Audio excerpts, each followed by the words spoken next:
주지학은 사손의 독경 소리를 들으며 또 다른 과거를 회상했다.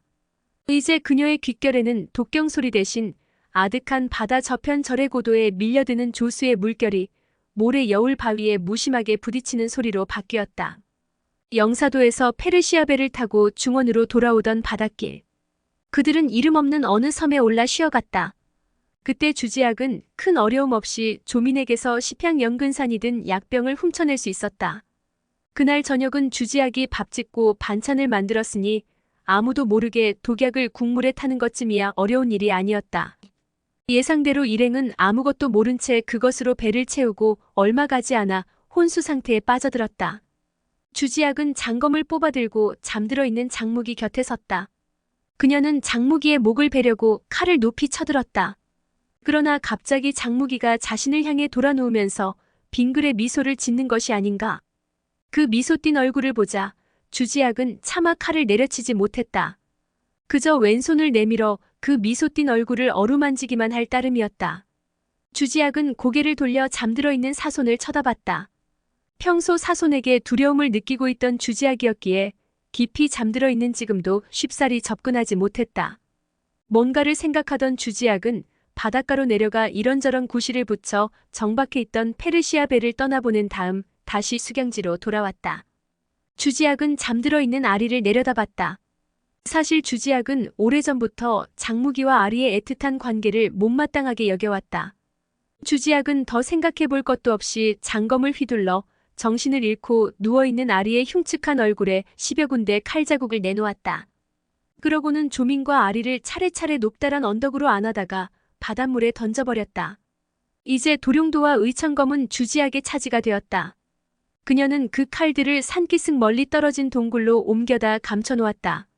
그리고 다시 칼로 자신의 머리카락 절반을 끊고 한쪽 귀마저 아픔을 참아가면서 베어냈다. 자신도 누군가에게 습격당한 것처럼 꾸민 것이다. 마지막으로 십향연근산을 조금 입에 털어놓고 자리로 돌아가 잠이 들었다. 애당초 십향연근산은 조민의 것이었다. 바닷물에 던져버린 시체만 떠밀려 돌아오지 않는다면 그야말로 완전 범죄였다. 그렇게 섬에 갇힌 채 장무기, 사손과 함께 생활하던 어느 날 밤 주지학은 스승이 일러준 방법대로 도룡도와 이천검을 톱질해서 2개의 쇠조각을 찾아냈다. 한 조각에는 보도산 동쪽 도화도라는 글자가 새겨져 있었다. 바로 도화도라는 섬에 병법서와 무공비급이 감춰져 있는 것이다. 그리고 또 한 조각에는 화살촉 표지가 방향과 각도를 가리키는 아주 복잡하게 그린 지도가 한 벌 새겨져 있었다.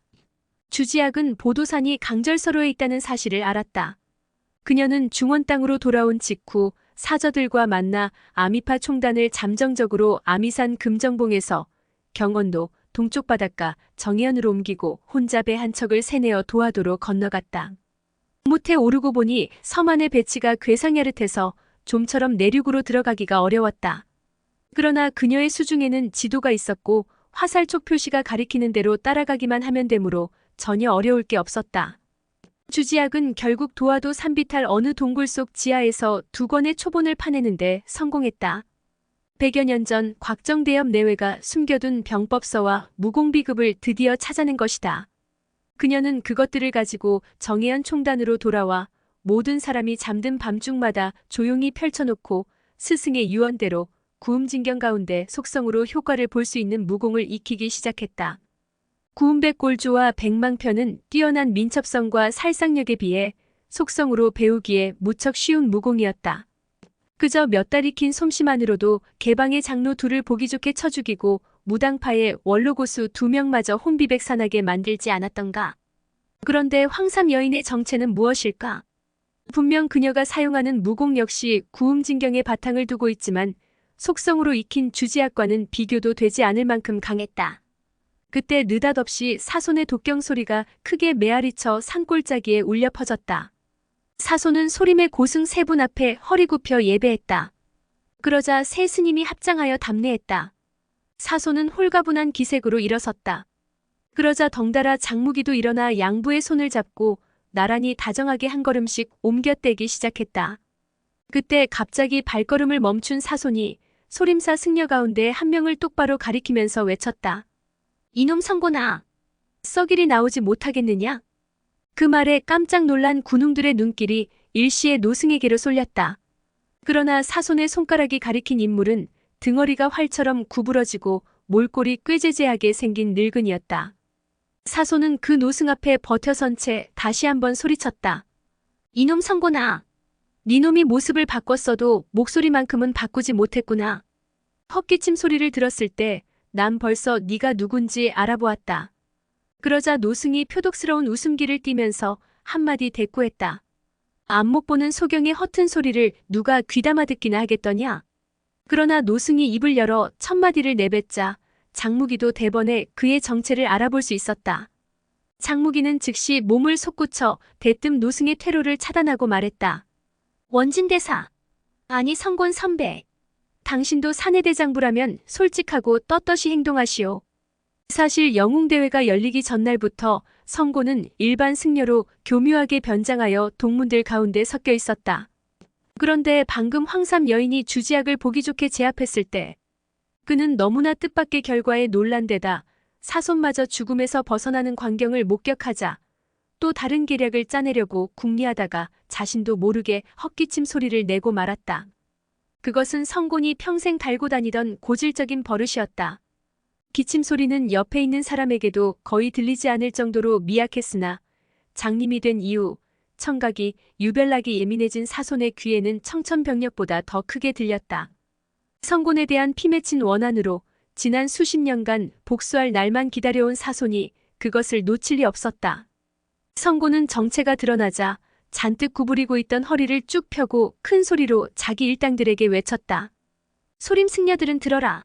마교의 무리가 신성한 불지를 어지럽히고 우리 소림파를 능멸하였으니 일제히 걸기에 가차없이 쳐 죽여라.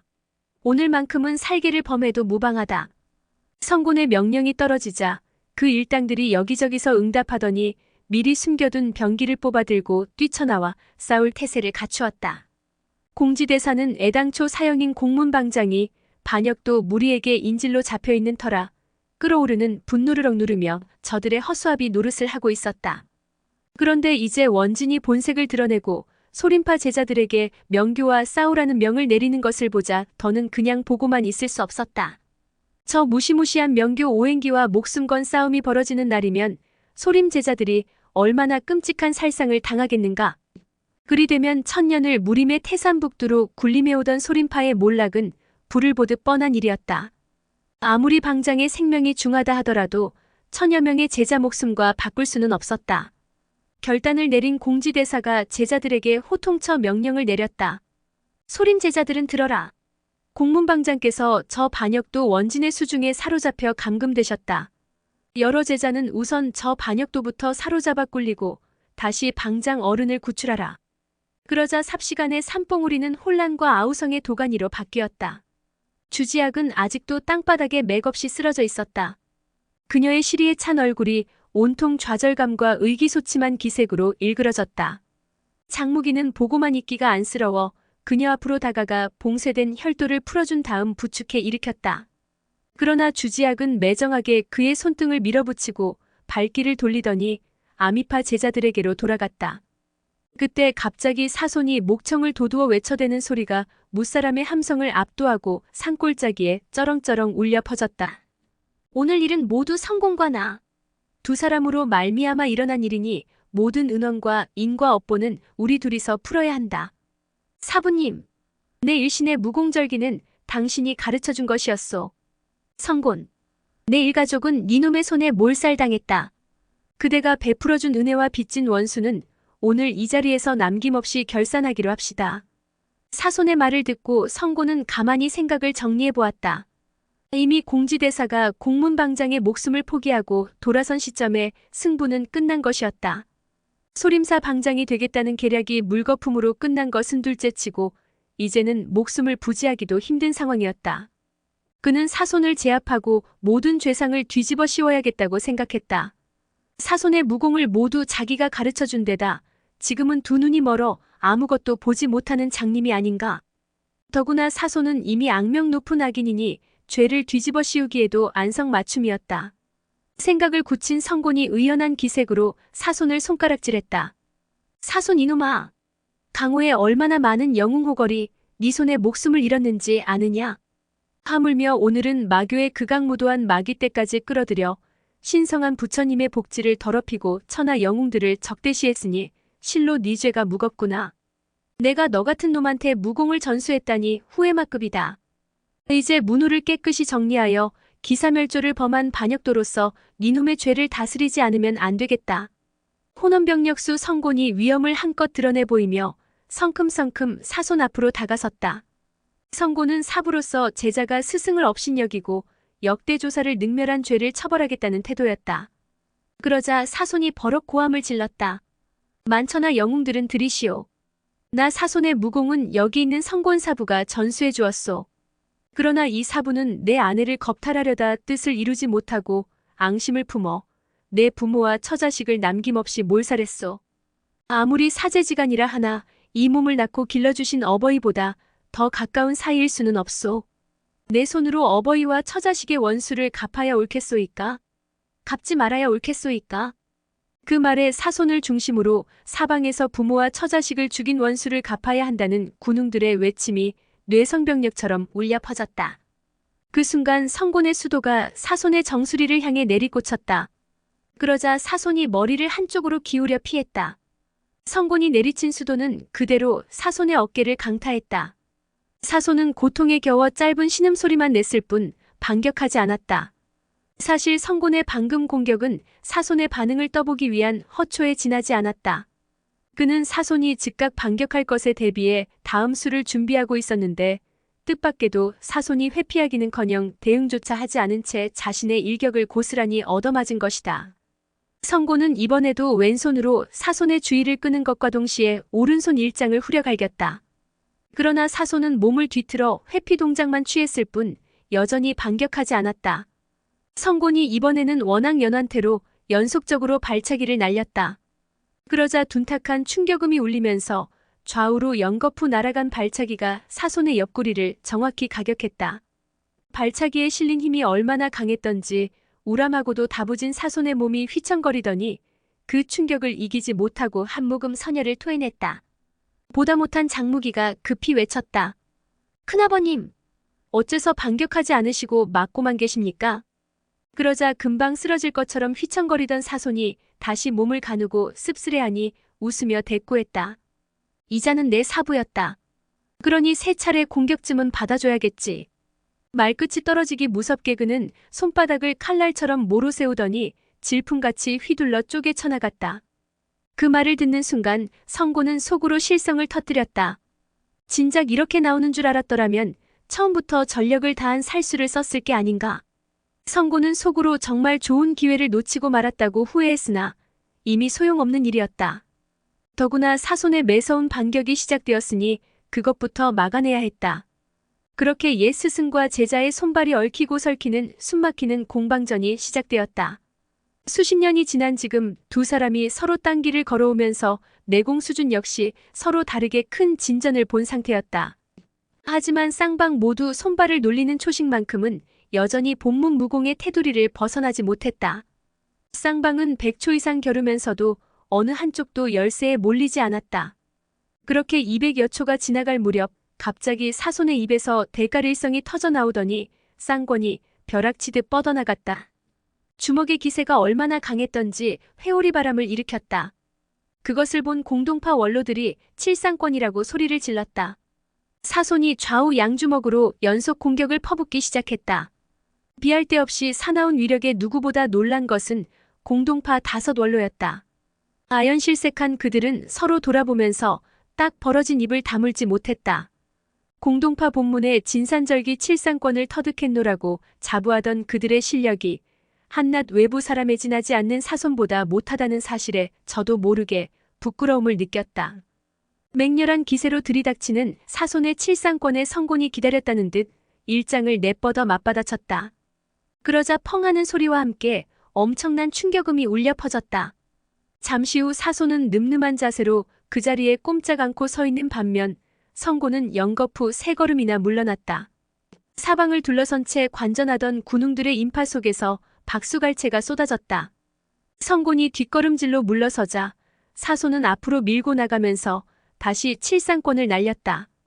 그러자 성곤이 다시 일장을 날려 반격했지만 또다시 두 발자국 뒷걸음질 쳤다. 이렇게 반복되는 장면을 보고 있던 장무기는 가슴이 덜컥 내려앉았다. 성곤이 지금 무슨 짓을 벌이고 있는지 비로소 깨달은 것이다. 성곤은 지금 소림파의 구양공을 쓰고 있었다. 그것은 성곤이 원진이란 가명을 쓰고 소림 문화의 투신의 공견대사에게 배운 무공이었다. 따라서 그 절기를 제자이던 사손에게 가르쳐 줬을 리 없다. 사손은 하루속히 원수를 갚겠다는 다급한 마음에 칠상권을 속성으로 수련했다. 그리고 그 대가로 암암리에 깊은 내상을 입었고 초식에도 작은 허점이 있었다. 성곤은 공견대사가 사손의 칠상권 열쇠주먹을 받을 때 몰래 숨어서 그 모습을 지켜봤다. 그리고 사손의 칠상권에 두 가지 취약점이 있는 것을 알아냈다. 그는 일부러 약세를 보이면서 지금 사손이 모르는 소림파의 구양공으로 사손이 눈치채지 못하게 반격을 하고 있었다. 사손이 칠상권을 한 차례씩 내지를 때마다 그는 주먹 힘에 칠할 정도를 흡수해 소림 구양공으로 와해시키고 나머지 3알은 반탄력을 써서 되받아치기로 상대방에게 돌려보냈다. 사손의 몸에는 어느덧 자기도 모르게 내상이 쌓여가고 있었다. 사손이 칠상권 12초씩을 연속으로 후려쳐 보냈을 때 성곤은 수십 보나 잇따라 후퇴했다. 얼핏 보기에는 사손이 크게 우세해 보였으나 그 몸속에 쌓인 내상은 더욱 크게 악화하고 있었다. 그나마 다행스러웠던 것은 성곤이 구양공을 익히고 나서 다시 환음지를 수련해 순음일변도로 나간 탓에 원래 배운 구양공의 위력이 적지 않게 중화되었다는 점이다. 보다 못한 공지대사가 호통을 쳤다. 원진 이놈아! 우리 사형이 니놈에게 소림 구양공을 전수했을 때 니놈 떨어 인명을 해치는 데 쓰라고 가르쳤더냐? 성곤이 뒷걸음질 치면서 냉랭하게 코웃음으로 응수했다. 내 은사가 칠상권 아래 목숨을 잃었으니 오늘 나도 소림 구양공으로 은사의 복수를 하는 기리외다. 바로 그때 여태껏 말 한마디 않던 조민이 돌연 고함을 질렀다.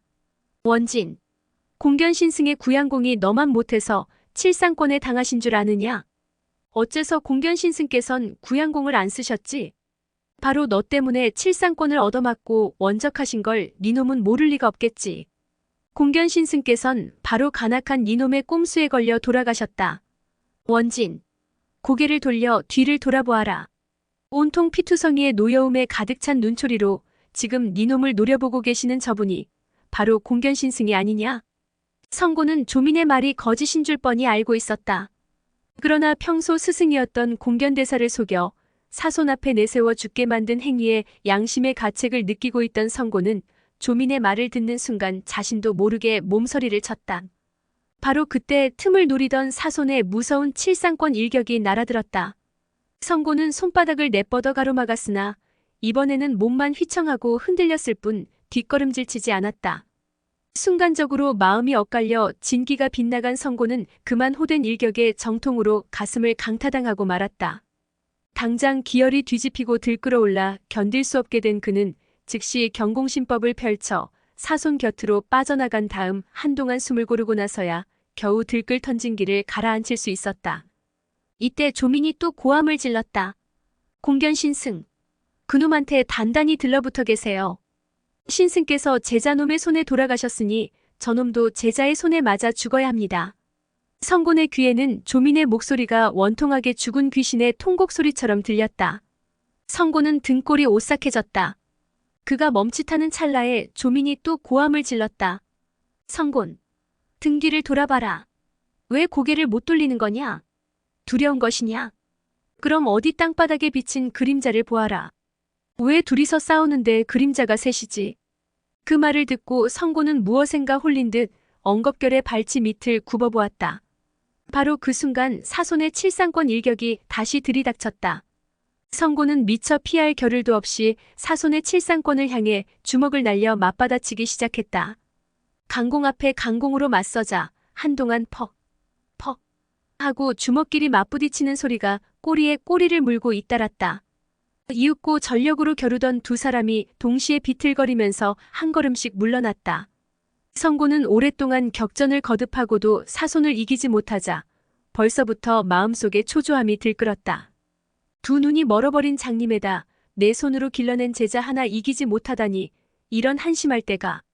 만약 내가 끝내 이놈을 쓰러뜨리지 못한다면 지금 이 자리에서 지켜보고 있는 부하들도 앞으로 내게 복종하지 않을 것이다.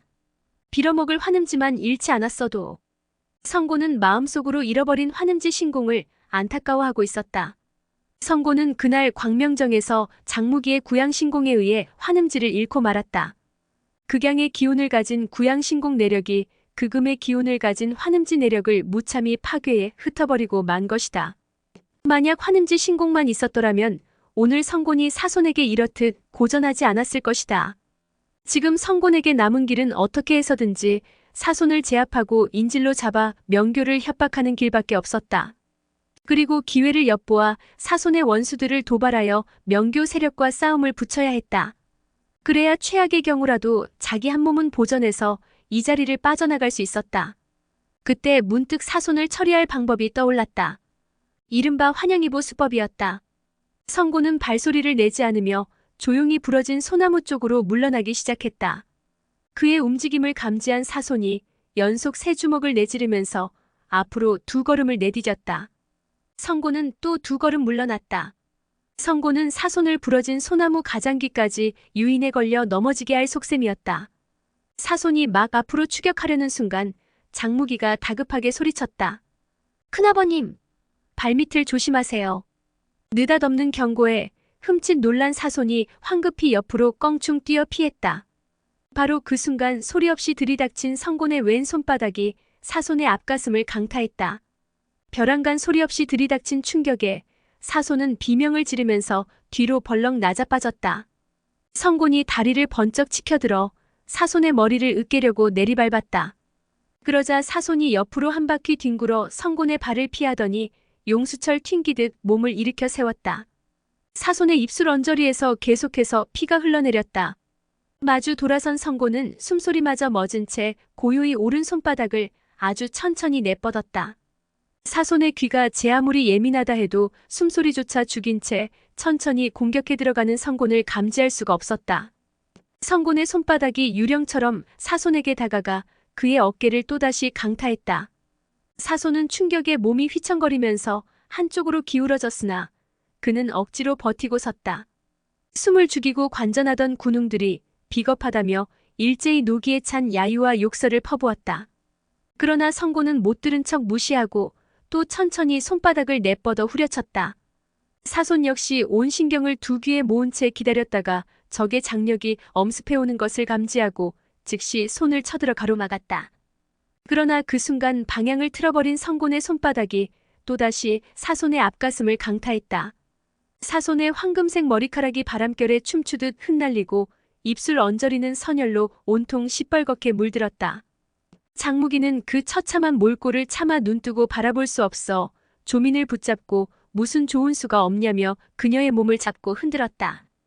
그때 성곤이 또다시 조용하게 유령 같은 움직임으로 일장을 뻗어왔다. 그것을 보고 조민이 엉겁결에 앞가슴이라고 고함을 질렀다. 그러자 사손이 알아들었는지 오른주먹을 가슴 앞에서 정면으로 후려쳤다. 손바닥을 고추 세워 살금살금 접근하던 성곤은 깜짝 놀라 냉큼 손을 도로 걷었다. 다시 공격 부위를 바꿔가며 공격했으나 그때마다 조민이 경고를 보내 성곤의 공격을 무력화시켰다. 그러나 같은 수법이 계속 통하지는 않았다. 성곤은 어깨를 노리는 척하다가 조민이 어깨라고 경고하는 말을 내뱉음과 동시에 유령 같은 경공신법으로 사손의 등 뒤로 재빨리 이동해 그의 등을 가격했다.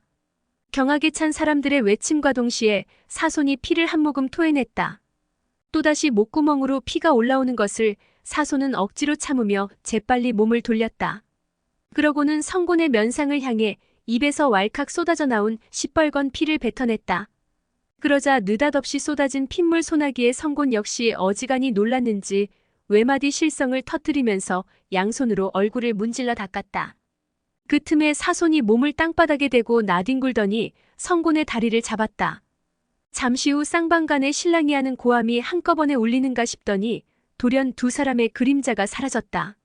사방을 에워싸고 관전하던 사람들의 눈앞에서 거짓말처럼 없어진 것이다. 군웅들은 몰랐지만 성곤의 얼굴에 피를 뿜어낸 사손은 그대로 땅바닥에 나뒹굴며 양팔로 성곤의 두 다리를 감싸 안은 채 힘껏 잡아당겼다. 두 사람이 있던 장소는 바로 사손이 몇 달 동안 갇혀 지내던 지하내옥의 입구 옆이었다. 결국 사손과 성곤 두 원수는 지하내옥으로 사이좋게 곤두박질쳐 들어갔다. 지하내옥에는 빗물이 허리까지 찰 정도로 고여 있었다.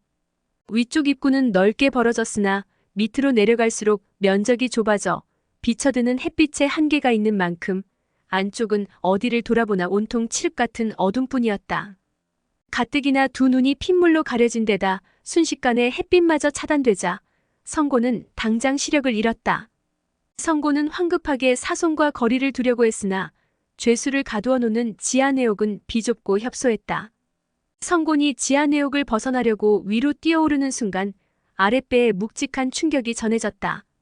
바로 사손의 칠상권이 그의 아랫배를 가격한 것이다. 그제야 성곤은 사손을 쓰러뜨리지 않으면 이곳을 벗어날 수 없다는 것을 깨달았다. 지하내옥의 입구 근처로 몰려든 군웅들 귀에 들리는 것이라곤 지하내옥에서 답답하게 메아리치는 호통 소리와 들짐승 같은 울부짖음에 손발이 맞부딪히는 소리와 흙탕물이 지상까지 솟구쳐 올라 흩뿌려지는 광경뿐이었다. 그것만으로도 군웅들은 두 사람이 평생의 전력을 다 기울여 필사의 혈투를 벌이고 있음을 쉽사리 상상할 수 있었다. 싸움은 차츰 사손에게 유리하게 돌아가고 있었다. 사손은 이미 눈이 멀어버린 지 20여 년이나 되었다.